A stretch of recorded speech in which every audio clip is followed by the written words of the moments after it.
So you got to maintain them. Got to make sure you pay on time. Whatever, when you're looking at increasing your credit score and repairing your credit, know this. Not only are you just looking at your credit, you're looking at your debts as well. You're looking at your debts, and then you possibly are looking at budget. How are you going to budget these things to make sure that you don't fall back in the same trap as well? So you're going to look at all three of those things. You got credit, your budget, and your debt, and that's going to help you with your credit overall. Now, I said I was going to talk a little bit about how long do things stay on your credit report, and that's simply because this whole 30-day thing, and the reason that came up to me is because somebody said, oh yeah, I can get my credit done. I'll be done in 30 days, and because I want to buy this house, and I'm 60 days out. That's an issue. So let me tell you why that's a portion of the reason why that's an issue for you. Late payments. You got late payments? I'll say we were going to readdress that too. So late payments, they stay on your credit report for 7 years. So unless you can get them off, and they need to come off by you contacting the person that you were late with, unless they come off, they're going to stay on your credit report for 7 years.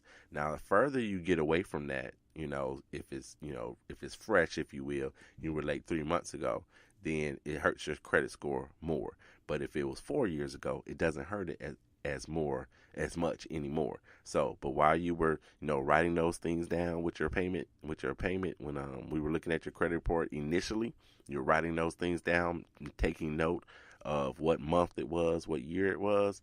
You're going to write a letter simply asking whoever it is you had this issue with to forgive that late payment, not monetarily. You don't want them to, you're not asking for them to, take back their late payment fee that you paid, way back when, but you're asking them to correct the record for you with the credit bureau. If they do that, it's going to help you with your credit score.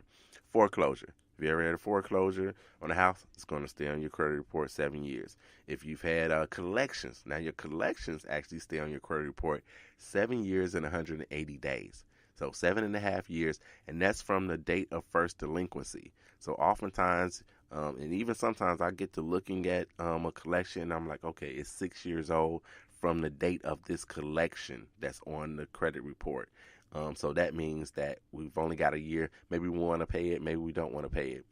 But that's not when that 7 years and 180 days starts.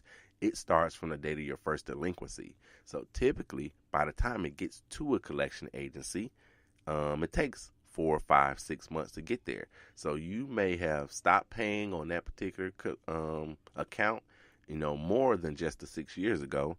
It could be 6.5 years ago. It could be even longer than that. So that's one that you probably want to leave alone. So know that about your collection accounts. It's not from the date necessarily on the credit bureau from that particular collection agency.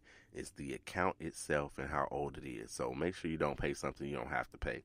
If you did a short sale with your house. So your house is you owe $200,000. You can't sell it for anything. Somebody comes along, offer you $150,000.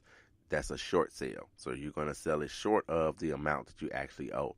One, you need permission from the bank, whoever holds your mortgage, to do that. You need that permission first, and then they'll decide if they want to take this offer 150 or negotiate or whatever. But that's a short sale. Stays on your credit report for 7 years.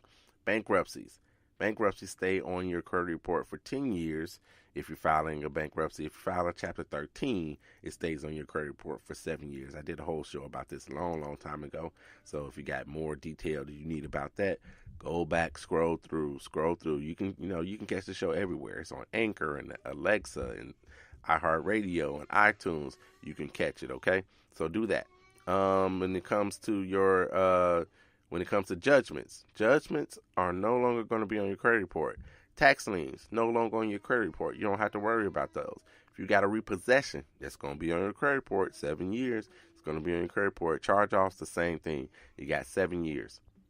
So since those things stay on your credit report for so long, it's one of the reasons that you can't repair your credit overnight. You can't do it in 30 days. So if you didn't get into this, mess, if you will, in 30 days, you're probably not going to get out of it in 30 days either. So it's a lot easier for you to lose points than it is for you to gain points when it comes to your credit report. So one of the things you want to do I'm done with that portion. So you know how long things stay on your credit report.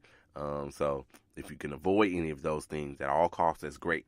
So collections, don't let things go to collections. If you got, if you're gonna be foreclosed on your home, it is what it is. You start over later. If you got to file bankruptcy, it is what it is. You start later. You mitigate your circumstances with your money first. With your money, like I'm obsessed with credit scores, but you don't have to be. So don't hurt yourself trying to get a great credit score, but then you don't have 2 cents to rub together because you used all your money to pay all your collections off and things of that nature. You got to be you got to have common sense about when it comes to your credit as well. So when those things come and go off your credit report. So for you and your credit, one of the other things that I wanted to make sure you knew today was that you got to pinpoint whatever is killing your credit score. So if it's those late payments, if it's the collections, whatever it is, you got to find them, find out what they are, and then seek ways to go ahead and try to get them taken care of. Sometimes everything can't be taken care of. Sometimes you just got to bite the bullet and let it stay on there for the 7 years or however long it's got to stay on your credit report. Sometimes you have to do that. To combat those things, you want to do positive things for your credit. So like getting that secured card, that will be a positive thing for your credit. Building additional credit through some kind of credit builder loan or becoming an authorized user. Those are positive things that you can do to help combat some of the bad things that already happened on your credit report. Make sure you clean your credit report up. Of course, like I said earlier, whatever is not correct, make sure it's corrected on your credit report.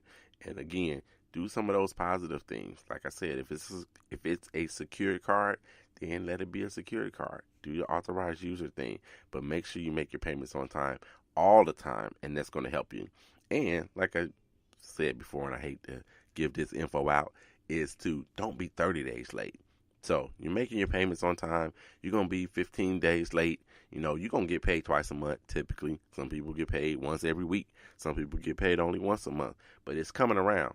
It's coming around. And here's where a mistake people make oftentimes. They miss a payment, especially like on a credit card or something. And it's like, oh, man, I missed that $25 payment. I'm not going to send a payment in right now. I'll just double up next month. Don't do that. Don't do that. If you realize you missed the payment, you got the money, make that payment right then. And then make the next payment on time as well. Because what often happens is they look at it and you might get that 30-day late, but then you might get popped with a 60-day late. So make sure that you go ahead and you make those payments if you come up late. But just don't be 30 days late. That's going to help you out tremendously with your credit score, with payment history being 35% and the biggest portion of what makes up your credit score. All right, y'all. So thank you so very much for listening to the 800 Credit Score Man Show. Come back next week. See what we're going to talk about on the 800 Credit Score Man Show. Oh, wait a minute. I think I missed a couple of shout outs. Kelly Hardiman. Happy birthday to you, Kelly Hardiman. Celebrates her birthday on July the 4th. So it's always fireworks on her birthday. Happy birthday to you, Kelly Hardiman. Derek Crocker celebrates his birthday on Monday. So happy birthday, Derek. And Terrence and Tori Davis celebrated 13 years of wedded bliss. So happy anniversary to you guys. Come back next week, y'all. Listen to the 800 Credit Score Man Show. Tell your friends, tell your family, all those things. So look. You know what I got to do before I get out of here. Kobe, Cameron, and Carter, I love you, and there's nothing you can do about it. I'm out.